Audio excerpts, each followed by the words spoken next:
God's story, Jonah. So part of God's story is in the book of Jonah, and it begins like this. God told Jonah, "Go to the city of Nineveh and tell the people they have been wicked, and they should stop being wicked, or I will destroy them." But Jonah got scared and decided to go to the city of Tarshish by boat. Tarshish is in the opposite direction of where God wanted Jonah to go. Can you imagine running away from God?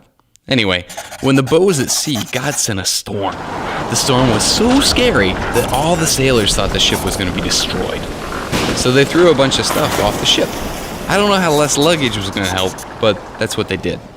While all of this was happening, Jonah was inside the ship sleeping. The captain saw him and said, "How can you sleep right now? Pray to your God and ask for help." Then the sailors decided to cast lots to find out who was responsible for the storm. Casting lots is a lot like the lottery, except when lots are cast, whoever wins doesn't always really win. Like this time, when the lot fell to Jonah. The sailors asked him what he had done to cause the storm and what they should do to make it stop. Jonah said, "Pick me up and throw me into the sea. That will calm the storm." But the sailors didn't want to. They tried really hard to row back to shore, but the ship just didn't go anywhere. So the sailors apologized to God for throwing Jonah overboard, and then they threw him overboard. I don't know if they ever apologized to Jonah, but God is the one who made the scary storm. And if you're going to apologize to anyone, you should apologize to God.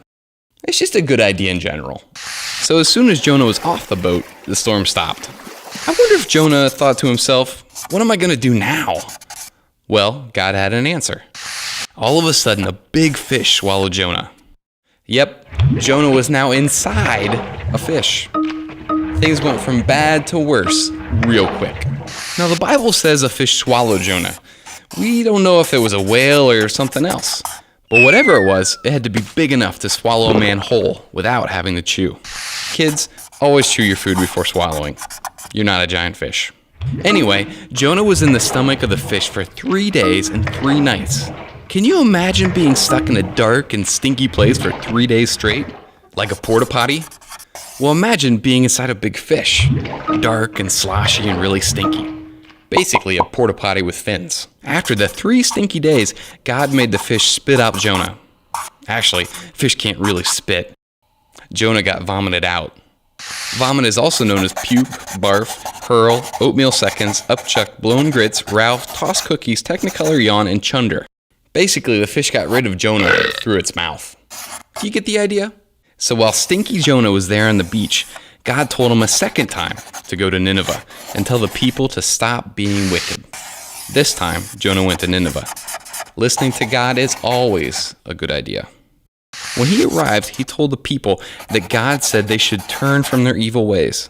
They believed him, so everyone, and I mean everyone, fasted and put on sackcloths. Fasting is when you don't eat and pray really, really hard. Putting on a sackcloth is putting on a sackcloth. Now, when God saw how they had stopped doing bad things and were really sorry, he decided not to destroy them. And that's the book of Jonah. So in case you missed it, here's the quick version. God told Jonah to go to Nineveh. Jonah ran away on a boat. Jonah got thrown off the boat to stop a storm. Fish swallowed Jonah. 3 days later, fish threw up Jonah. Jonah told people at Nineveh to stop being wicked, and they stopped. God didn't destroy them. And that's a part of God's story.